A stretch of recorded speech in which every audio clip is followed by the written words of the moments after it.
이번 6월에는 토요일 날 시간이 없어서 모의고사 못 칩니다. 일단 그래도 신청해서 훈련은 해야 되기 때문에 꼭 신청해서 그 훈련을 개인적으로 조금 하시기 바랍니다. 모의고사는 그 실력 자체를 쌓는 것보다는 기술을 익히는 거거든요. 기술을 그 시간 배분도 해보고 그리고 내 단점도 발견을 해보고 그게 굉장히 중요합니다. 그래 내가 뭐가 잘못됐는지 알아야 개선이 되거든요. 그 주로 이제 하는 게 뭐냐? 주로 내가 이제 시험지를 딱 받으면 실전에 갔을 때 긴장이 되기 때문에 생각보다는 실수가 굉장히 많아요. 만약에 과목당 실수를 두세 개 줄이면 그분은 고득점을 합격합니다. 주로. 그래서 일단은 실수를 줄이기 위해서는 평소에 모의고사를 통해서 좀 훈련을 좀 거쳐야 된다. 시간 배분 훈련 그것도 중요합니다. 그래서 우리가 합격자 모임에서 보면은 1차 같으면 그 100분이잖아요. 그러면 10분은 제껴놓고 답안지 옮기고 나머지 90분 중에서 주로 민법은 50분, 개론은 40분이에요. 배당을 그렇게 하는 게 대체적입니다. 그래서 여러분이 이제 개론을 먼저 잡았어. 그러면 40분이 넘어가면은 무조건 민법으로 넘어가야 돼. 내가 민법을 먼저 잡았어. 50분이 가까우면은 개론으로 넘어가야 돼, 이렇게. 그거 안 하다가 뒷과목을 완전히 망치는 경우가 굉장히 많습니다. 그래서 여러분은 아직 그 훈련이 안 됐으므로 보통 보면은 먼저 치는 과목이 점수가 좀 나오고 뒤에 치는 과목은 더 개떡이고 이래 됩니다. 시간이 없어가지고 아무 데나 찍어. 그죠? 예전에 한참 전에 그 해운대에서 그 친구가 그냥 뭐 최선두에 달리는 친구였는데, 제가 볼 때는 민법도 뭐 한 90점 정도 받을 친구인데, 1차에서 떨어졌거든. 왜 그러냐. 개론을 딱 봤는데, 물어봐서 궁금해. 개론을 딱 봤는데, 이게 막 욕심이 확 생기면서 얼굴이 벌개지더랍니다. 무슨 욕심일까? 개론이 너무 쉬워 보여. 이 잘하면은 만점 받겠다 싶은 생각이 들어가지고, 거기에 푹 빠져가지고 70분 가까이를 소모한 거야. 그럼 이제 30분 남았네. 답안지 옮기는 거 10분 뺐네. 민법 할 시간이 20분 밖에 없네. 그 친구도 알고 있어. 민법이 더 오래 걸린다는 것을. 그 순간에 3대 현상이 일어납니다. 우선에 얼굴이 벌개집니다. 에? 그리고 등에 식은 땀이 쭉 납니다. IQ가 20이 툭 떨어져. 그러면 20분만큼 점수가 나오는 게 아니에요. 허둥지둥합니다. 이렇게 읽지도 못하고 20분이 남았다 이 생각이 탁 박히면. 그래서 민법 과락바닥 떨어져 버려야 돼. 그거 잘하는 친구가. 그래서 시간 배분도 나는 설마 이래 하지만 실전에 가보면 안 그래요. 평소에 훈련이 돼 있어야 실전에 가서 그대로 적용됩니다. 실전에 가서 그렇게 하죠. 그런 게 안 되니까요. 평소에 몸에 딱 체득이 돼 있어야 돼. 체득. 나는 무조건 민법은 50분에 끝낸다. 무조건 개론은 40분에 끝낸다. 거기에 서 있어야 돼. 그리고 두 개 중에서 뭐를 먼저 해야 됩니까? 이렇게 물으면 자신 있는 과목부터. 자신 있는 과목부터 해야 합해서 점수가 획득이 많이 된단 말이에요. 그죠? 그래서 자신 있는 것부터. 그럼 나는 둘 다 자신이 없습니다. 그러면 개론부터 하는 거지 뭐. 순서대로. 그죠? 그렇게. 그런 것도 굉장히 중요합니다. 어제나는 그 모의고사는 꼭 좀 훈련을 좀 하시기 바랍니다. 최소한 제가 볼 때는 7번 정도는 훈련해야 돼. 그래서 6월 달에 시험은 안 치지만 개인적으로 빨리 신청해서 좀 모의고사를 확보해서 그거를 좀 혼자서 훈련을 꼭 해보시기 바랍니다. 자, 그 다음에 이제 주택임대차를 한번 볼게요. 주택임대차. 자, 주택임대차는 논점이 큰 틀에서 보면은 주임법의 적용 범위하고 대항력 문제하고 세 번째는 보증금 횟수 문제하고 네 번째는 임차권 등기 명령 제도 이 네 가지가 핵심이에요. 자, 우선은 요런 거는 간단합니다. 대항력과 보증금 횟수가 거의 80% 이상 차지합니다. 요 두 개. 요 두 개 때문에 주임법이 들어왔다. 이렇게 생각해도 됩니다. 자, 적용 범위는 뭐 단순하죠. 적용 범위는 뭐냐? 주거용 건물, 주거용 건물의 임대차에 적용이 됩니다. 요 임대차는 미등기 전세도 포함이 됩니다. 미등기 전세는 전세권이 아니고 임대차에 들어갑니다. 그래서 주임법에 적용을 받습니다. 자, 그러면 주거용 건물이 되어야 되는데, 자, 주거용 건물은 다른 말로 주택입니다. 반대말은 비주거용 건물, 영업용 건물 이렇게 됩니다. 그러면 주거용인지 아닌지를 판단하는 기준이 있을 거 아닙니까? 기준. 자, 기준은 공부를 보고 판단한다. 아니면은 실제로 무슨 용도로 쓰고 있느냐. 이 두 가지 기준이 있단 말이에요. 자, 공부상의 표시로 판단한다. X. 실지 용도로만 판단한다. X. 두 가지 다를 가지고 해야 됩니다. 아시겠죠? 그런데 공부에는 근린 생활시설 요렇게 돼 있습니다. 그럼 요거는 장사해야 돼, 장사. 에? 근데 실제로 가보니까 살고 있어요. 이렇게. 그러면 공부하고 실지 용도가 다르죠? 다르면 실지 용도가 우선한다. 이렇게 됩니다. 자, 그래서 주거용이냐 아니냐 판단을 하셔야 되고, 그 다음 두 번째 판단하는 시점이 어디냐 이런 이야기입니다. 자, 임대차 계약 체결시를 기준으로 합니다. 계약 체결시를 기준으로 한다. 그러면 계약을 체결할 때는 토요일날 그 유명한 판례가 하나 있거든요. 여기는 기본기를 잡고 토요일날 판례를 가지고 다시 한번 훈련하셔야 됩니다. 자, 계약 체결 시에는 비주거용이었어. 사무용이었어. 근데 체결 후에 3월 1일 날 체결했거든요. 그런데 한 달 뒤에 주거용으로 개조를 했단 말이에요. 개조. 이렇게. 그러면 주임법에 적용됩니까? 안 되지. 현재가 기준이 아니고 체결 당시가 기준이라 했잖아요. 체결 당시는 뭐였다? 비주거용. 그럼 주택이 아니잖아요. 그럼 주임법이 적용 안 된다. 그 말이에요. 그죠? 자, 그래서 현재를 기준으로 한다. 체결시를 기준으로 한다. 체결시를 기준으로 한다. 자, 그럼 또 하나. 여기 보세요. 자, 지금 체결 당시에는 비주거용이었는데 주거용으로 개조를 하면 체결 당시를 기준으로 비주거용으로 취급해서 주임법이 적용 안 됩니다. 그런데 개조하는데 임대인의 동의를 받고 개조했다면 그때는 주거용으로 취급됩니다. 이렇게. 아시겠어요? 정확하게. 자, 그거를 보시면 된다. 자, 그 다음 대항력을 한번 볼까요? 대항력을 보겠습니다. 자, 우리 민법은 어디를 가나 대항력이 중요해요. 그래서 대항력이라면 한마디로 제3자에게 주장할 수 있는 힘, 이걸 뭐요? 대항력이라 합니다. 대항력. 자, 지금부터 잘 들어보시고, 자, 가별한 사람이 주택의 주인입니다. 주택의 주인. 여기 주택이 하나 있습니다. 주택이 있어. 자, 어른 임차인입니다. 임차인. 3월 1일 날 계약을 했습니다. 이렇게. 자, 3월 1일 했는데 주인이 갑자기 병으로 바뀌어 버렸네. 양도를 통해서 4월 1일 날 이렇게. 현재 주택의 주인이 병으로 바뀌었단 말이에요. 그럼 병이 이제 주인이 그 집에 가볼 거 아닙니까? 집에 가보니까 덮보잡이 저녁을 떡 먹고 있어. 그럼 병은 뭐라 할까? 니 누구 이래 했겠지. 어른, 니는 누군데 이래 된 거 아닙니까? 그죠? 그래서 이 사람은 현재 주택의 소유자란 말이에요.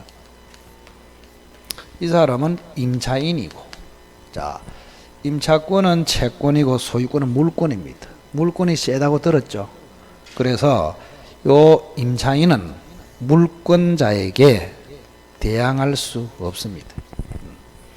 자, 기본적으로 채권에는 대항력이 있다 없다? 없습니다.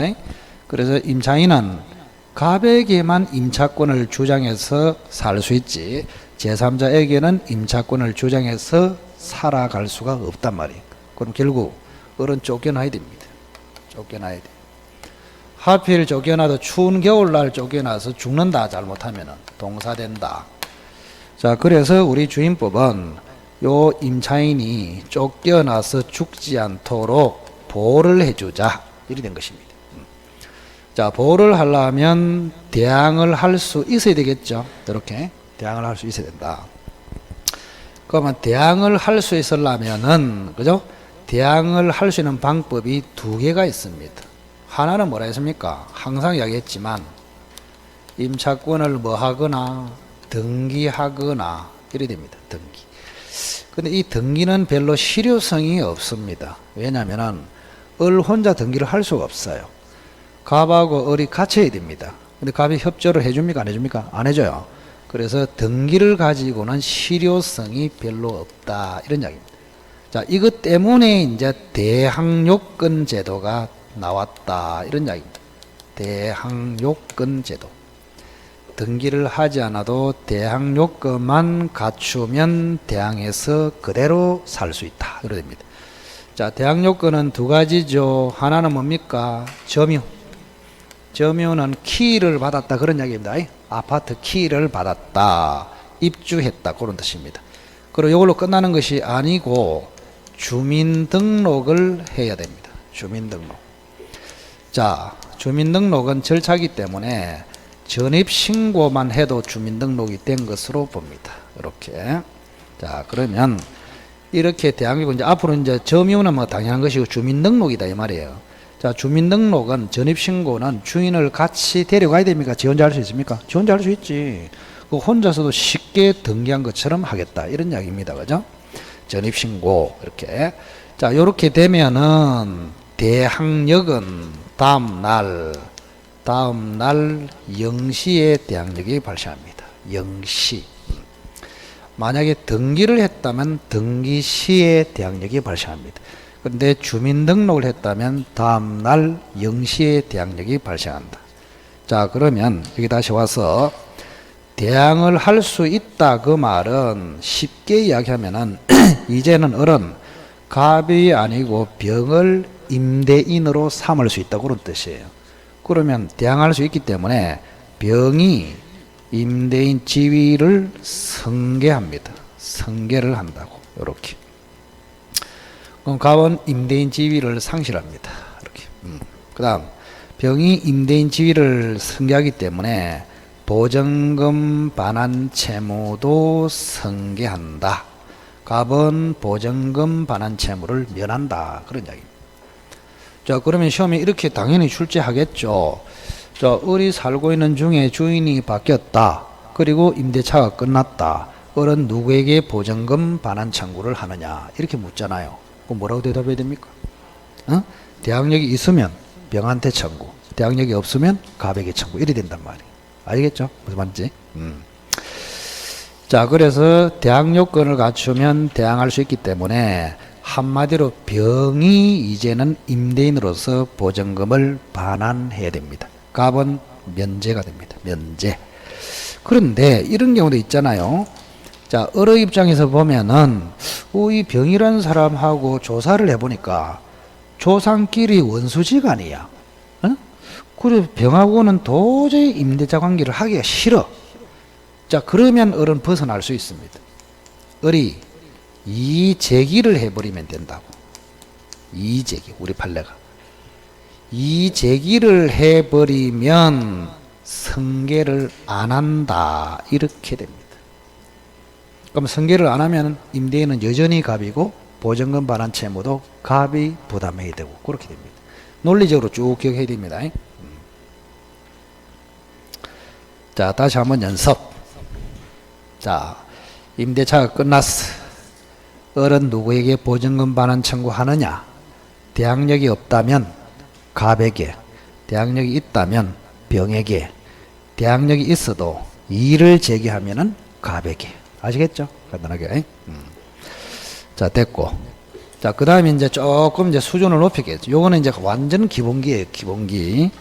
그럼 이제 저당권이 딱 들어온단 말이에요, 저당권. 자, 요 주택에 A라는 은행에서 저당권을 잡았습니다. 2월 1일 날. 그 다음, 요 주택에 B라는 사람이 역시 저당권을 4월 1일 날 잡았습니다. 자, 이런 상태에서 집주인이 바뀌었습니다. 바뀌었어. 이래도 을은 대항요건을 갖추고 있으면 대항할 수 있는가? 이런 이야기입니다. 자, 우선은 저당권이 들어왔다고 해서 무서워하지 말고, 저당권이라는 것은 설정만 돼 있는 경우도 있고 결국 저당권이 실행되는 경우도 있잖아요. 설정만 돼 있을 때는 아무런 위력이 없어요. 지금은 실행됐다, 설정만 돼 있다, 설정만. 그 설정만 돼 있는 상태에서 갑이 병한테 팔아버렸다 이 말입니다. 그러면 을은 대항요건을 가지고 있죠. 그러면 대항할 수 있습니다. 설정은 아무 상관이 없다고, 그대로 적용된다. 자, 그런데 이제 실행을 한번 시켜 볼게요. 자, 갑이라는 사람이 B한테 돈을 안 갚아. 그래 B가 경매를 신청합니다. 경매를. 제가 이렇게 이야기하면은 판례 특강시에는 울산에서도 이야기하는데, 왜 B가 경매 신청합니까? A 해도 됐긴데, 뭐 실무상으로는 B가 대부분 경매 신청합니다. 시험에다 그렇게 주로 나오고. 왜 그럴까요? A는 경매 신청 안 해도 무조건 1등으로 받아가, 가만히 있어도 법원에서 연락이 옵니다. 제일 먼저 받아가라 하면서. 그래서 은행에서는 항상 1순위로 잡아놓습니다. 등기부에 보면은. 은행은 가만히 있어도 돼. 그래서 답답한 B가 주로 후순위가 경매를 신청합니다. 실무적으로. 자, 그럼 B가 경매를 신청했어. 경매 신청해가지고 이는 양도가 아니고 이제 낙찰로 바뀝니다. 낙찰. 병이 낙찰을 받아가지고 소유자가 됐다. 이런 이야기입니다.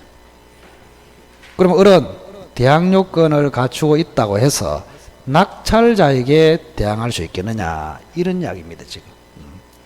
자, 아까는 매매로 주인이 바뀌었죠. 지금은 뭐로 바뀌었다? 경매로 바뀌었어요. 경매로. 자, 이런 경우에 낙찰자에게 대항할 수 있을까? 이거는 실무적으로 굉장히 중요하잖아요. 여러분이 아주 마음에 드는 아파트가 경매에 나왔어. 저걸 낙찰을 받고 싶어. 그죠? 그럼 이거를 알아야 뭘 판단할 거 아닙니까? 자, 어떨까요? 대항할 수 있을까요? 그 병원 입장에서는 낙찰을 받고 싶은데, 을을 쫓아내고 싶단 말이에요. 그럼 을이 대항할 수 없어야 쫓겨날 수 있잖아요. 만약에 대항할 수 있다 그러면 병은 못 쫓아내요. 그럼 낙찰 받은 게 헛방이 된다. 이런 이야기입니다. 결국은. 자, 요거는 항상 이야기했지만, 우리 선생은 제일 재미있기도 하고 괴로운 게 뭐냐. 지금 세 번째 요거를 이야기하는데, 생전 처음 듣는 것처럼 눈이 빠꼼하단 말이에요. 그죠? 그래서 선생은 기분이 좋아. 만약에 한 번 듣고 끝나버렸다 그러면 선생이 여기 있을 이유가 없잖아요. 제가 볼 때는 거의 10번 정도는 반복해버립니다. 계속. 그래야 머리 확 박힌다. 자, 그때는 제가 뭐 어떻게 이야기했냐. 자, 선순위 담보권이 존재하면 대항요건을 아무리 갖추고 있어도 대항할 수 없다. 결론이 이거예요. 뭐라고 말을 했습니까? 선순위 저당권이 존재하면 했습니다. 실행이 아닙니다. 존재하면. 요게 존재하면, 을보다 우선인 A가 존재하면 누가 경매 신청하든지 낙찰이 되면은 대항요건을 아무리 갖추고 있어도 대항할 수 없다. 왜? 선순위 A를 보호하기 위해서. 이런 이야기. 됐습니까? 조심해라, 조심해. 조심하라고. 요게 핵심적인 내용이다. 이런 이야기. 자, 그게 197페이지. 양괄호 1번에 동그라미 3번을 지금 강조했습니다. 양괄호 1번에 동그라미 3번. 이렇게. 자, 그 다음에 198페이지 넘겨보세요. 자, 8번에 보시면 임차인이 저당권 설정 등기 후에 임대인과 합의에 의해서 보증금을 정액했다. 이름 정액했다. 그 판례도 좀 유명하네요. 자, 깨끗하게 다시 한번 써볼게요. 갑이라는 사람이 주인이고 주택이 하나 있습니다. 자, 을이 임차인입니다. 요 임차인은 대항력과 확정일자를 갖추고 있습니다. 자, 좀 있으면 보겠지만 대항력과 확정일자를 갖추면 저주택이 경매가 됐을 때 우선 변제를 받아갈 수가 있습니다. 대항요건과 확정일자를 갖췄다, 이런 이야기입니다. 자, 그런데 보증금이 얼마냐? 3천이단 말이에요. 3천만 원이라고. 이렇게 3천만 원. 3천만 원이다. 그런데 임차인은 언제 대항요건 확정일자를 3월 1일 날 갖췄다, 이 말입니다. 그런데 임차인이 들어온 다음에 요 주택에 A라는 사람이 돈을 빌려주고 저당권을 잡았습니다. 이렇게. 그럼 누가 선순입니까? 임차인이 선순이지.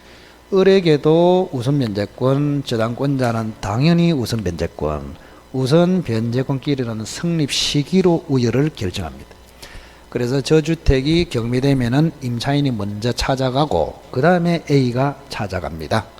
자, 그런데 보증금을 3천에서 4천으로 합의로 정액을 해버렸단 말이에요. 이렇게 뭐를 했다고? 정액. 1,000만 원 정액시켰단 말이야. 언제 정액시켰냐? 5월 1일 날 정액을 했다고. 자, 그럼 보세요. 요 A는 4월 1일 날이죠. 근데 저당권이 취득된 다음에 1,000만 원 정액을 했단 말이에요. 그러면 요 주택이 경매됐을 때 3천만 원은 누가? 을이 가장 먼저 받아가고, 맞죠? 그 다음에 2순위로는 누가? A가 받아가고, 그 다음에 저당권 뒤에 들어온 1,000만 원 있잖아요. 1,000만 원, 이거는 저당권자보다 후순위라고. 이렇게 아시겠나요? 그래서 어쨌든 간에 임차인이 저당권자가 들어온 이후에 정액시킨 부분은, 그죠? 저당권자보다 후순위다, 그런 이야기입니다. 그게 8번입니다. 8번. 그래서 1,000만 원 부분은 저당권자보다 후순위이기 때문에 나중에 주택이 낙찰이 됐을 때 그 1,000만 원 가지고는 낙찰자에게 대항할 수 없다, 이렇게 되는 것입니다. 간단하게 표현을 좀 기억하시라. 자, 그러면 그 다음에 이제 주택의 인도가 있네요. 그 점유를 합니다. 점유. 자, 점유는 여기 한번 보세요. 자, 요 점유는 직접 점유도 되고 간접 점유도 됩니다. 간접 점유. 특히 시험에는 간접 점유가 굉장히 잘 나옵니다. 간접 점유. 이렇게. 자, 물음이 어떠냐? 주택 임차인이 간접 점유해도 대항요건을 갖췄느냐? 이렇게 물어와요. 그럼 뭐라고 대답할래? 에? 자, 그게 이제 중요한 게, 니은에 보면은 맨 끝에 바로 전대사건 써놨습니까? 자, 리을에 보면은 살다가 전대사건, 그 표시를 한번 해봐라. 판례 시간에 다시 주입을 시키겠지만, 우선은 미리 기름칠을 해라, 이 말입니다. 기름칠을 해라. 자, 간접 점유를 해도 대항력을 가지는가? 요게 이제 핵심인데, 한번 써볼게요. 자, 갑이라는 사람이 주택의 주인이야. 을이 임대차를 했습니다. 임대차를 3월 1일 했어. 그리고 주택은 그대로 갑에게 있는 채로 을이 아직 안 살고 있어요. 병한테 갑의 동의를 얻어가지고 전대차 계약을 해버렸다, 이 말입니다. 5월 1일 날. 그래서 주택이 병으로 바로 넘어갔습니다. 이렇게. 그럼 을을 뭐랍니까? 임차인이라 하죠. 병을 뭐랍니까? 전차인이라 하죠. 이렇게. 자, 그러면 살고 있는 사람은 병이죠. 그죠? 그러면 이거를 무슨 사건이라 하느냐? 을이 살다가 전대한 것이 아니고 을이 계약만 해놓고 바로 전대해서 주택이 바로 넘어갔단 말이에요. 아시겠죠? 점유한 적이 없다고. 이걸 뭐라고? 바로 전대 사건. 자, 그러면 요 을이라는 사람은 간접 점유를 하고 있고 전차인이 지금 직접 점유를 하고 있다고. 자, 이런 상태에서 이제 질문이 들어옵니다. 기출이 몇 번 됐고, 자, 을은 간접 점유로도 대항력을 취득할 수 있느냐 이렇게 물을 수 있습니다. 우리가 대항력은 좀 전에 점유 플러스 주민등록이었잖아요. 그럼 을이 간접 점유를 하면서 주민등록을 해도 을은 대항력을 취득하는가 이렇게 묻는단 말이에요. 어떻습니까? 우리가 이제 주민등록이 대항요건이 되려 하면은 사는 사람이 주민등록을 해야 대항요건입니다. 그럼 이 사람은 살고 있습니까? 안 살고 있습니까? 안 살고 있죠. 이 사람이 살고 있지 않은 사람이 주민등록하는 것은 헛방이다. 이런 이야기예요. 아시겠어요? 그래서 간접 점유자가 주민등록하는 것은 대항요건이 아닙니다. 이 사람이 주민등록을 해야 대항력이 생기는 것입니다. 이렇게. 그러면 직접 점유자가 주민등록을 해서 대항력을 취득하면은 간접 점유자도 따라서 취득합니다. 이렇게. if 취득하면은 so 따라서 취득한다고 이렇게. 예. 그럼 이거를 이제 다시 물어보겠습니다. 한 번 더 물어볼게요. 시험이 이렇게 나왔어. 간접 점유자도 대항력을 취득할 수 있다. OX? 오지. 그럼 두 번째 질문. 간접 점유자도 스스로 대항력을 취득할 수 있다. X. 내가 이렇게 물어줘야 통해. 에? 그래서 간접 점유자는 스스로 주민등록을 해가지고 대항력 취득이 안 됩니다. 직접 점유자가 주민등록을 해서 대항력을 취득하면 지도 따라서 취득한다고. 그래서 간접 점유자도 대항력은 취득할 수 있다. 그러나 스스로 취득할 수는 없다. 됐나요? 자, 그 다음 살다가 전대 사건. 온갖 사건이 다 있네. 살다가 전대 사건. 자, 갑이라는 사람이 역시 주인입니다. 주인. 자, 요것도 잘 들어야 돼요. 헷갈립니다. 실제 시험에 나오면. 자, 을이라는 사람이 임차인입니다. 갑하고 임대차 계약을 3월 1일 날 했습니다. 그래서 주택이 을 쪽으로 넘어갔습니다. 이렇게. 그리고 을이라는 사람은 점유도 했고 주민등록도 했습니다. 그러니 대항력을 취득했습니다. 을은 살고 있습니다. 이제 살고 있다가 갑의 동의를 받아가지고 병한테 전대차를 했다. 그리고 주택을 넘겨줬다. 이 사람을 뭐라 한다고? 전차인이라 한다고. 이렇게. 자, 그러면 여기서 잘 집중해서 요거 잘 들으면 토요일날 즐겁다. 즐거워. 자, 이 전차인이 지금 주택이 전차인으로 넘어가는 순간 요 사람은 직접 점유가 돼버려요. 맞죠? 그러면 을은 뭐로 바뀝니까? 직접 점유에서 간접 점유로 바뀌어버립니다. 그럼 조금 전에 제가 간접 점유자의 주민등록은 허당이다 이렇게 이야기했잖아요. 의미가 없다고. 그래서 이론적으로는 대항력이 소멸합니다. 이렇게.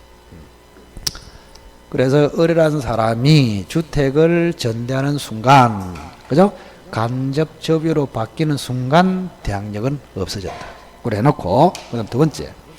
만약에 직접 점유자가 전입신고 기간 안에 전입신고를 해서 주민등록을 해서 대항력을 취득하게 되면은 소급적으로 을의 대항력도 유지된다. 이게 판례입니다.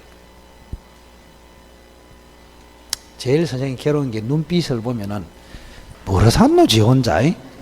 뭐라 계산하면서 지 혼자나 하지 이래서 하면 골치 아프다. 자, 다시 한번 훈련. 자, 어리 지금 살고 있습니다. 점유했습니다. 주민등록 했습니다. 대학력을 취득했습니다. 그런 상태에서 넘겨줬습니다. 동의받아서. 그러면 직접 점유에서 간접 점유로 바뀌어요. 그럼 이건 의미가 없어. 일단 대학력이 소멸해. 그런데 요 사람이 직접 점유자가 주민등록해서 대학력을 취득하면은 소멸된 대학력이 소급해서 처음부터 존속하는 거로 취급해버립니다. 오케이? 오케이.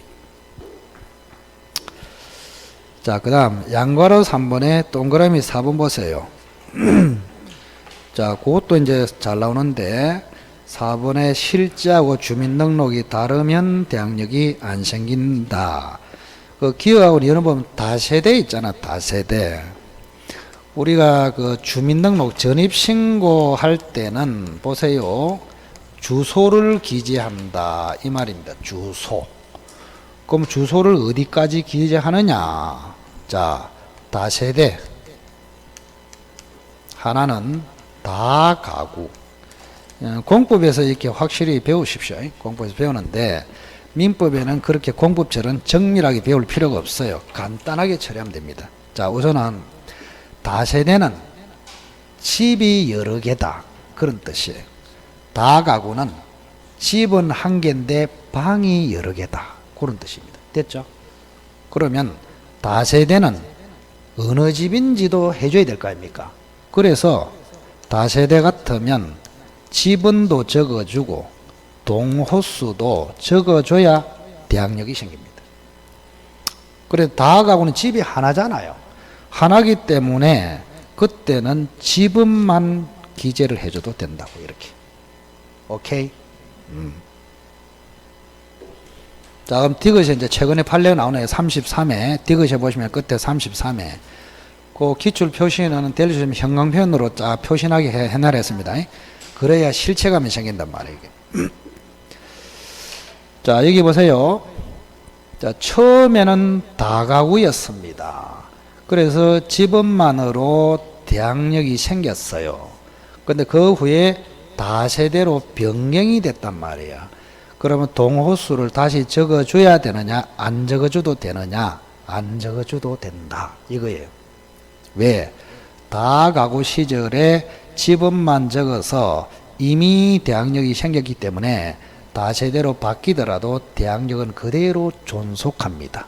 동호수를 다시 기재한다 안 한다? 안 해도 된다고. 그 다음 5번에 실제와 주민등록이 다르다. 그래 돼 있죠. 자, 그것도 쉬워요. 쉬워. 너무 쉬워서 재미가 없어. 재미가 없어. 자, 여기 보세요. 주택의 지번이 10번지야. 요게 정확합니다. 그럼 임차인이 전입신고. 임차인이 전입신고는 정확하게 10번지로 했어요. 그런데 공무원이 기재할 때 착오를 해가지고 100번지로 잘못 기재를 해버렸어. 그럼 임차인한테 잘못이 있습니까? 없습니까? 없어. 임차인은 제대로 신고했는데 공무원이 착오로 잘못 기재했다. 임차인에게 잘못이 없죠? 그때는 대학력을 줍니다. 그런 뜻이에요. 그럼 거꾸로 이야기하면은 임차인에게 잘못이 있으면 대학력이 안 생깁니다. 그 기준이 그거예요. 임차인에게 잘못이 있냐 없냐. 자, 기억은 임차인에게 잘못이 있습니까? 공무원에게 잘못이 있습니까? 공무원. 그때는 대학력이 그대로 유지된다. 그런데 그 밑에 그것도 헷갈리면 안 돼. 여러분들은 헷갈리는 게 체질 아닙니까? 그죠? 그 헷갈리지는 않아야 돼. 위에는 담당 공무원의 착오돼 있고 밑에는 담당 공무원의 착오로 수정을 요구 이래 돼 있단 말이에요. 자, 여기 보세요. 이 구별을 잘 알아야 돼. 담당 공무원이 착오를 해가지고 100번지로 기재했다. 그러면 요 임차인에게는 잘못이 없잖아요. 그때는 대학력을 줘요. 그런데 담당 공무원이 착오를 해가지고 니 10번지 이거 잘못이다 하면서 100번지로 수정하라고 공무원이 요구를 합니다. 이렇게. 근데 10번지가 맞아요. 10번지가 맞는데 공무원이 임차인에게 100번지로 수정을 요구합니다. 그럼 임차인이 뭐라 해야 됩니까? 맞는데요 이래야 돼. 그런데 알았습니다 하면서 100번지로 신고를 해가지고 100번지로 기재가 됐단 말이야. 그럼 어떨까? 공무원에게만 잘못이 있다, 임차인에게도 잘못이 있다? 응, 이때는 대항력을 안 준다. 자, 그 다음 니은에 보시면 주민등록이 임차인의 의사에 의하지 않고 제3자에 의해서 임의로 이전되었다. 이 말은 임차인에게 잘못이 없죠. 그래서 이때도 대항력을 그대로 유지시켜 줍니다. 자, 이런 경우는 주인이 굉장히 많이 해요. 주인이 굉장히 많이 한다고. 주인이 굉장히 많이 한다. 뭐냐? 여기 한번 보세요. 여기 잠시만. 갑이 주인입니다. 주택이 있습니다. 을이 임차인입니다.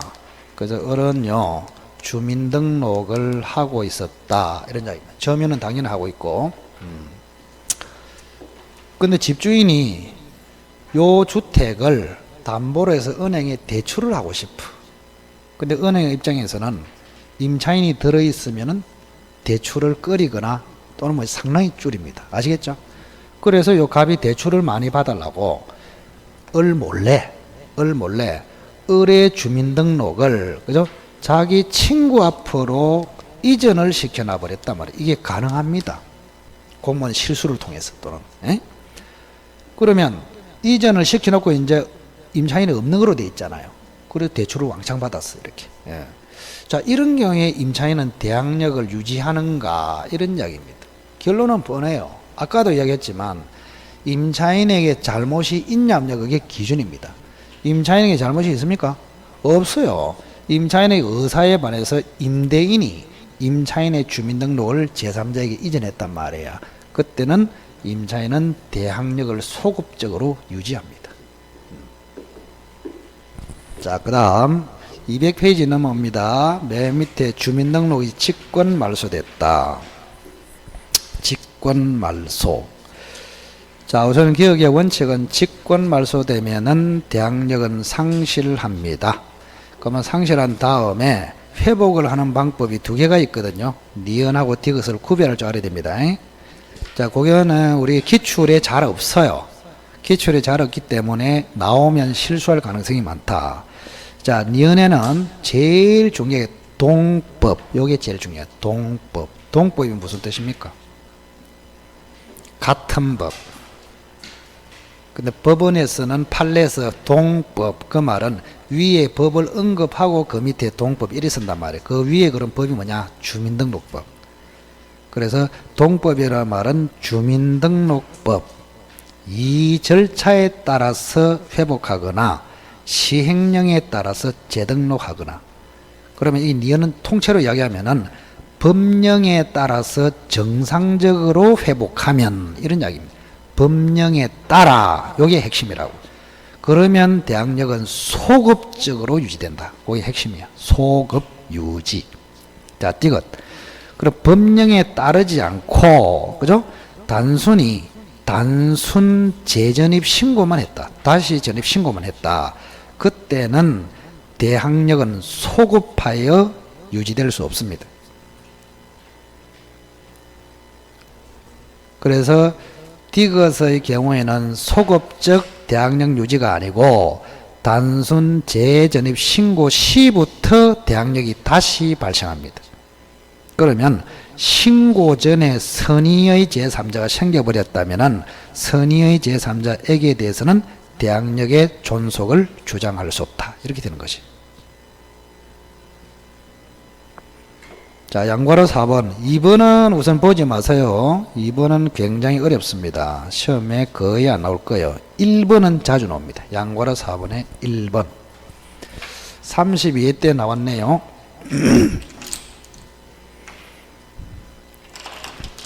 자, 우리 주택임대차가 뭐냐 하면은 문제가 출제되어도 두 문제 정도밖에 출제가 안 되는데 분량은 민법의 임대차보다 더 많아요. 민법 임대차보다. 그래서 골치 아프다. 골치 아프다. 골치. 골치 아파가지고 요령껏 좀 정리를 해야 된다. 이런 이야기입니다. 자, 여기 잘 보세요. 갑이라는 사람은 주택의 주인입니다. 주택 주인이야. 그리고 4월 1일 날 점유를 했고 주민등록을 했습니다. 이렇게 갑은. 그런데 갑이 을에게 주택을 팔았습니다. 매매. 5월 1일 날 팔았어요. 자, 파는 동시에 빌려버렸어. 임차를 했습니다. 이렇게. 그리고 팔았으니까 을 앞으로 이전 등기를 6월 1일 날 해줬습니다. 이렇게. 그림을 잘 보시오. 눈을 끔뻑끔뻑 하지 말고 집중해서 한 방에 딱. 그래서 제가 하는 말이 알아듣는 게 제일 중요하다는 게 일단 알아들어야 돼. 알아듣지도 못하는데 그거는 뭐 찍는 수밖에 없죠. 그죠? 알아들어야 된다. 임차인은 누굽니까? 임차인 누구? 자, 다시 이야기할까? 자, 갑이라는 사람이 주택을 가지고 있다가 팔았어. 팔고 바로 빌렸어. 그리고 팔았으니까 등기를 해줬어.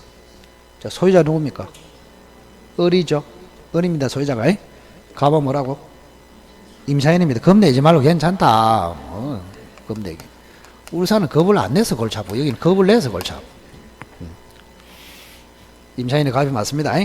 자, 우선 갑이라는 사람이 을에게 팔고 빌렸기 때문에 임차인입니다. 자, 하나 물어볼까요? 갑은 법적으로 언제 임차인이 됐습니까?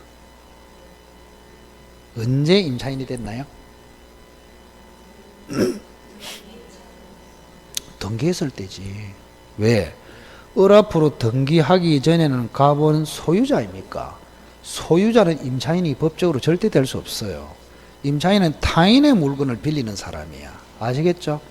그러면 타인의 물건이 되는 순간 갑이 임차인이 된단 말이에요. 그러면 임차인이 되는 순간은 언제라고? 6월 1일이 됩니다. 이렇게. 자, 그러면 임차인이 6월 1일 날 됐습니다. 자, 그럼 물음이 있단 말이야. 자, 갑은 임차인인데 언제 대항요건을 취득합니까? 첫째 질문.